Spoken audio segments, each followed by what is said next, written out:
തെരഞ്ഞെടുപ്പിന്റെ അവസാന ലാപ്പിൽ പ്രധാനമന്ത്രി വീണ്ടും കേരളത്തിലേക്ക്. നരേന്ദ്രമോദിയുടെ റോഡ് ഷോ ഇന്ന് തിരുവനന്തപുരത്ത് നടക്കും.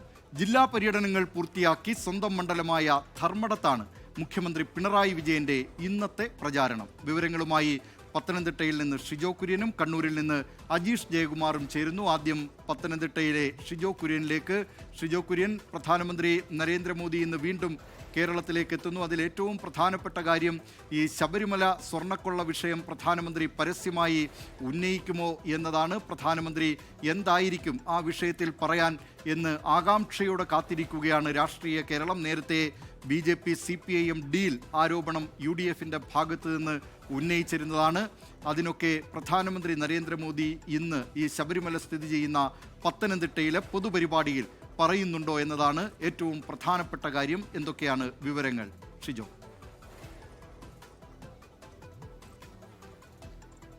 ദിലീപ് കുമാർ, പ്രധാനമന്ത്രി നരേന്ദ്രമോദി ഈ നിയമസഭാ തെരഞ്ഞെടുപ്പ് പ്രഖ്യാപിച്ചതിന് പിന്നാലെ ഇത് രണ്ടാം തവണയാണ് കേരളത്തിലേക്ക് വരുന്നത്.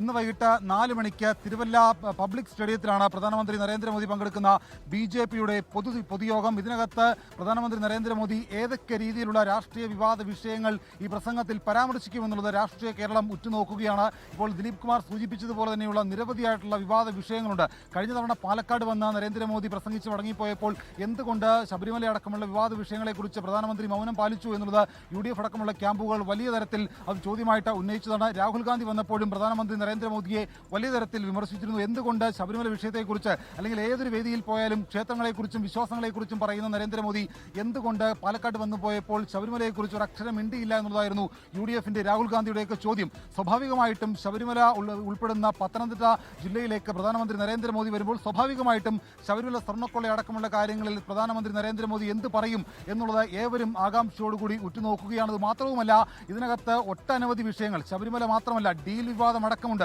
ഇതിനകത്ത് UDF ഉന്നയിക്കുന്നത് പോലെ പത്തനംതിട്ട ജില്ലയിലെ തന്നെ 5 നിയോജക മണ്ഡലങ്ങളിൽ റാന്നിയിലും കോന്നിയിലും അടക്കം CPMഉം BJPയും തമ്മിൽ ഡീലാണ് എന്നുള്ള ആരോപണം UDF ഉന്നയിക്കുന്നുണ്ട്. അപ്പോൾ ആ ഡീൽ ആരോപണത്തിന് പ്രധാനമന്ത്രിയുടെ മറുപടി എന്താണ്? അതിനുമപ്പുറത്തേക്ക് ഈ FCRIയുമായി ബന്ധപ്പെട്ടുകൊണ്ട് ക്രൈസ്തവ ന്യൂനപക്ഷങ്ങൾക്കിടയിൽ വലിയ തരത്തിലുള്ള ആശങ്ക നിലനിൽക്കുന്ന ഒരു സാഹചര്യം കൂടിയാണ് കടന്നു പോകുന്നത്. KCBC ആയാലും CBC ആയാലും ഓർത്തഡോക്സ് സഭയായാലും മറ്റു പല ക്രൈസ്തവ സഭകളായാലും അക്കാര്യത്തിനകത്ത് കേന്ദ്രത്തെ പലതരത്തിലുള്ള അവരുടെ ആശങ്കകൾ ഇതിനോടൊപ്പം തന്നെ അറിയിച്ചിട്ടുണ്ട്. അപ്പോൾ ക്രൈസ്തവരുടെ ആശങ്കകൾ ഈ തിരുവല്ല പോലെയുള്ള ഒരു സ്ഥലത്തേക്ക് പ്രധാനമന്ത്രി നരേന്ദ്രമോദി വരുമ്പോൾ സ്വാഭാവികമായിട്ടും ഈ തിരുവല്ല എന്ന് പറയുന്നത് ക്രൈസ്തവ ന്യൂനപക്ഷങ്ങൾക്ക് വലിയ തരത്തിലുള്ള ഒരു സ്വാധീനമുള്ള ഒരു മണ്ഡലം കൂടിയാണ്. അനൂപ് ആന്റണിയാണ് ഇവിടെ നിന്ന് ജനവിധി തേടുന്നത്. സ്വാഭാവികമായിട്ടും ഒരു BJP പ്രതിനിധി ഒരു സ്ഥാനാർത്ഥി വോട്ട് തേടി വോട്ടർമാർക്കിടയിലേക്ക് പോകുമ്പോൾ അവരുടെ ആശങ്കകൾ അല്ലെങ്കിൽ വിവിധ ക്രൈസ്തവ സഭാ അധ്യക്ഷന്മാരെ നേരിൽ പോയി കാണുമ്പോൾ അവരുടെ ആശങ്കകൾ സ്ഥാനാർത്ഥിയോട് പങ്കുവെക്കാറുണ്ട്. അപ്പോൾ അതിനുള്ള അല്ലെങ്കിൽ അവരുടെ ആശങ്കകൾക്ക് പ്രധാനമന്ത്രി നരേന്ദ്രമോദി ഇന്ന് തിരുവല്ലയിൽ എന്ത് മറുപടി നൽകും എന്നുള്ളതാണ് രാഷ്ട്രീയ കേരളം ഉറ്റുനോക്കുന്നത്.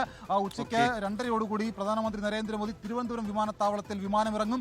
അതിനുശേഷം അവിടുന്ന് ഹെലികോപ്റ്ററിൽ ചങ്ങനാശ്ശേരി NSS കോളേജിലെ ഹെലിപ്പാഡിലേക്ക് വരും. അവിടുന്ന് റോഡ് മാർഗം ചങ്ങനാശ്ശേരിയിൽ നിന്ന് തിരുവല്ലയിലേക്ക് വരും. ഞാനിപ്പോൾ നിൽക്കുന്നത് തിരുവല്ലയിലെ പബ്ലിക് സ്റ്റേഡിയത്തിലാണ്. ഇവിടെ ഇപ്പോൾ തന്നെ വലിയ സുരക്ഷ ഒരുക്കിക്കൊണ്ട് പ്രവർത്തകരെ അകത്തേക്ക് പോലീസ് കടത്തിവിടുകയാണ്. ഇപ്പോൾ വളരെ നേരത്തെ തന്നെ വൈകിട്ട് 3:30-4 മണിയോട് കൂടിയാണ് ഈ പരിപാടി നടക്കുക. എന്നാൽ രാവിലെ 10 മണി മുതൽ തന്നെ പ്രവർത്തകർ ഈ പബ്ലിക് സ്റ്റേഡിയത്തിലേക്ക് വരുന്നുണ്ട്. വിവിധയിടങ്ങളിൽ നിന്ന്, ഈ പത്തനംതിട്ട ജില്ലയിൽ നിന്ന് മാത്രമല്ല കേരളത്തിന്റെ ഒരുപാട് പല സ്ഥലങ്ങളിൽ നിന്ന് BJP പ്രവർത്തകർ, NDA പ്രവർത്തകർ ഇപ്പോൾ ഈ തിരുവല്ല പബ്ലിക് സ്റ്റേഡിയത്തിലേക്ക് വരികയാണ്. എന്തായാലും ഇപ്പോൾ കൃത്യമായിട്ടുള്ള സുരക്ഷ ഒരുക്കിക്കൊണ്ട് തന്നെയാണ് ഇവിടെ ഈ വേദി ക്രമീകരിച്ചിരിക്കുന്നത്. വരുന്ന എല്ലാ ആളുകളെയും ഏതാണ്ട് 1500-ലധികം പോലീസ് ഉദ്യോഗസ്ഥരുടെ ഒരു വിന്യാസം കൂടി ഈ തിരുവല്ല നഗരത്തിൽ തന്നെയുണ്ട്. കൃത്യമായിട്ടുള്ള ഗതാഗത സൗകര്യമടക്കം ഒരുക്കിയാണ് ഇപ്പോൾ പ്രധാനമന്ത്രിയെ ഈ തിരുവല്ലയിലേക്ക് സ്വീകരിക്കാൻ വേണ്ടിയുള്ള ഒരുക്കം പോലീസും BJP പ്രവർത്തകരും അടക്കം ചേർന്ന് ഒരുക്കിയിരിക്കുന്നത്.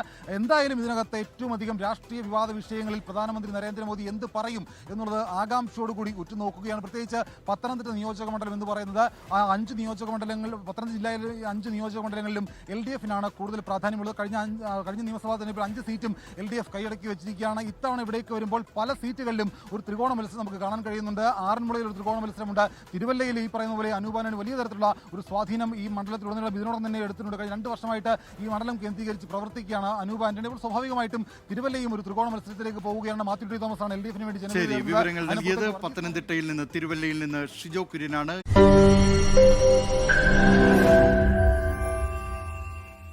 ലോകത്തെവിടെയായാലും ഏത് സമയത്തും 24 വാർത്തകളും ഓഗ്മെന്റഡ് റിയാലിറ്റി പാക്കേജുകളും എക്സ്പ്ലെയിനറുകളും വിശദമായി കാണാൻ ഞങ്ങളുടെ YouTube ചാനൽ നിങ്ങൾക്ക് സബ്സ്ക്രൈബ് ചെയ്യാം.